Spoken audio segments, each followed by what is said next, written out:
Welcome back to my channel. आज का हमारा टॉपिक है डिमांड फोरकास्टिंग यानी कि मांग का पूर्वानुमान। ये काफ़ी इम्पोर्टेंट टॉपिक है।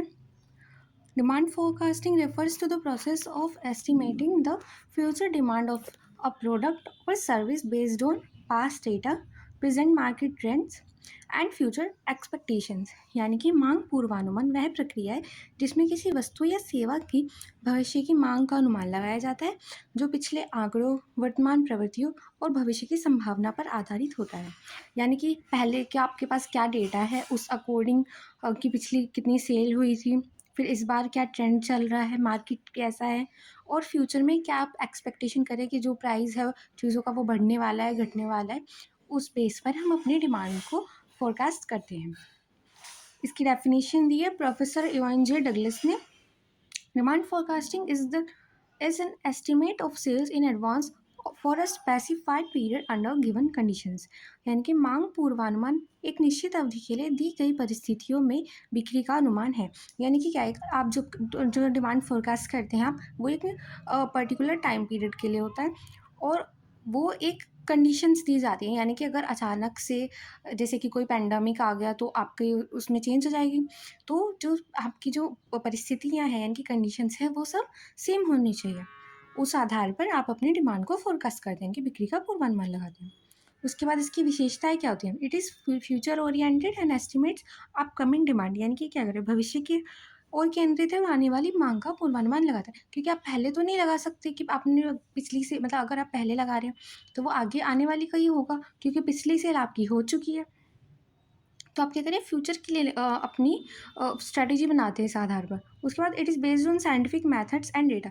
यानी कि वैज्ञानिक विधियों और आंकड़ों पर आधारित होता है। यानी कि जो आपके पास पहले का डेटा है, अब के ट्रेंड्स हैं, उन सब का डेटा है, उन सबको आप एनालाइज करते हैं। उस आधार पर आप अपनी स्ट्रैटेजी बनाते हैं। It involves both qualitative and quantitative techniques. यानी कि इसमें गुणात्मक और मात्रात्मक दोनों तकनीकें शामिल होती हैं। It helps in reducing business risk. यानी कि इससे क्या होता है, व्यापार के जो आपके जोखिम है वो कम करने में सहायक होता है। जैसे कि अचानक से पता चला है आपको बहुत ही ज़्यादा प्राइस घट गए चीज़ों के, तो आपको थोड़ा आइडिया रहेगा पहले से ही और आप उस चीज़ के लिए प्रिपेयर रहेंगे। अब क्या क्या फैक्टर्स होते हैं जो डिमांड फोरकास्ट को यानी कि मांग पूर्वानुमान को प्रभावित करते हैं? सबसे पहला नेचर ऑफ कम्युनिटी। यानी कि जो आपकी वस्तु है वो कैसी है, ड्यूरेबल है या पेरिशेबल है, यानी कि टिकाऊ है या नाशवान है। जैसे कि आपकी जैसे टीवी वगैरह, फ्रीज वगैरह हो गई, आपके काफ़ी सालों तक चल जाते हैं, पर जो आपके डेली यूज़ के प्रोडक्ट है, डेयरी प्रोडक्ट्स है, जैसे कि मिल्क हो गया, कर्ड हो गई, ये सब आपके ज़्यादा टाइम तक नहीं चल सकते, ब्रेड हो गई, तो वो प्रोडक्ट आपका कैसा है। उसके बाद price of the product and substitutes. यानी कि उत्पाद और उसके विकल्प की कीमत। यानी कि जो सिमिलर प्राइस की चीज़ें हैं, जो जैसे कि आपके चिप्स हो गए, वो कई ब्रांड्स के आते हैं। अब उनकी प्राइस में अगर आप कंपेयर कर रहे हैं तो उनका जो डिफरेंस है वो कैसा है। उसके बाद कस्टमर्स इनकम एंड टेस्ट। यानी कि उपभोक्ता की आय कितनी है और उसका टेस्ट कैसा है, उसकी प्रेफरेंसेस क्या है। उसके बाद level of competition in market. यानी कि बाज़ार में प्रतिस्पर्धा का स्तर कैसा है। यानी कि कितनी चीज़ें, कितनी कंपनियां सेम चीज़ बना रही हैं, क्या मार्केट है, क्या डिमांड चल रही है चीज़ों की, उस आधार पर। Government policies and taxation. यानी कि सरकार की नीतियाँ क्या हैं और क्या वहाँ पे कराधान है। उसके बाद मेथड्स ऑफ डिमांड फोरकास्टिंग। यानी कि किस बेस पर आप अपनी डिमांड को फोरकास्ट कर सकते हैं। सबसे पहला आता है बायर्स ओपिनियन सर्वे मेथड। यानी कि आप क्या करें, आप बायर से डायरेक्टली पूछ रहे हैं। आपने कुछ अपने एरिया सिलेक्ट कर लिया, आपने 50 जो आपके कंज्यूमर्स हैं उनके पास आपने अपने लोगों को भेजा और पूछा कि क्या आप मतलब वो उस प्रोडक्ट को खरीद रहे हैं तो कितनी अमाउंट में खरीद रहे हैं। इनके buyers are directly asked about the future demand, simple but not always reliable.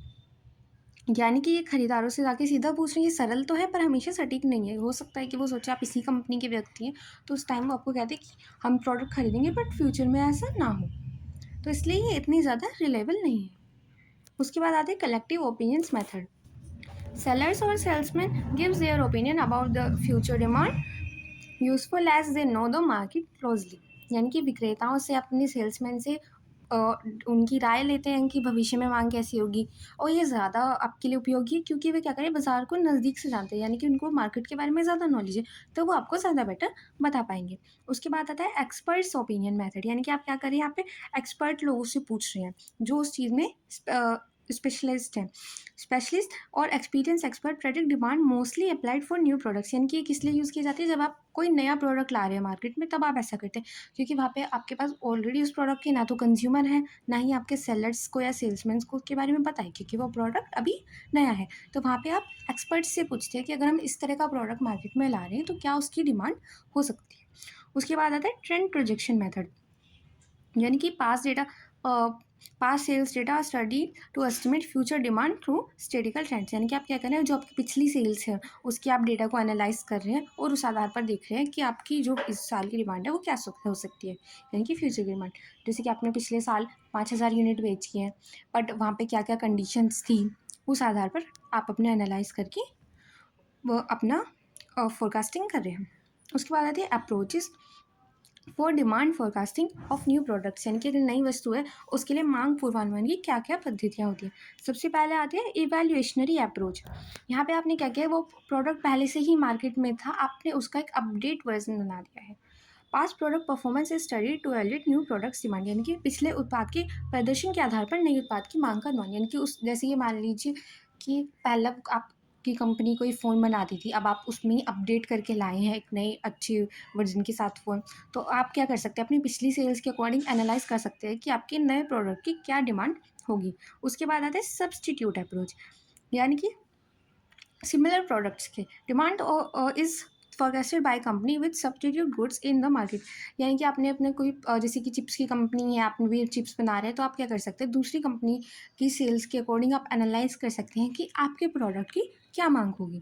उसके बाद आते हैं मार्केट टेस्टिंग अप्रोच, यानी कि the product is introduce in a small area to test demand, यानी कि आपने क्या किया, आपने अपना प्रोडक्ट बना लिया और उसके कुछ सैंपल्स एक एरिया में भेज दिए, वहाँ पे कितनी सेल हो रही है एक छोटे पर्टिकुलर एरिया में आपने वहाँ पे भेजे हैं, वहाँ पे आपकी जितनी सेल हो रही है आप उस बेस पर अपने प्रॉपर मार्केट की डिमांड फोरकास्ट कर सकते हैं।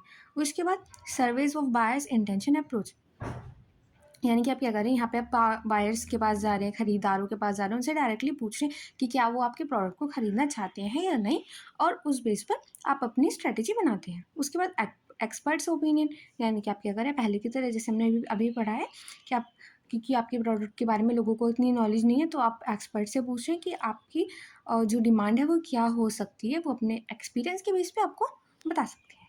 आई होप आपको आज का वीडियो अच्छा लगा हो। Thank you for watching, keep studying.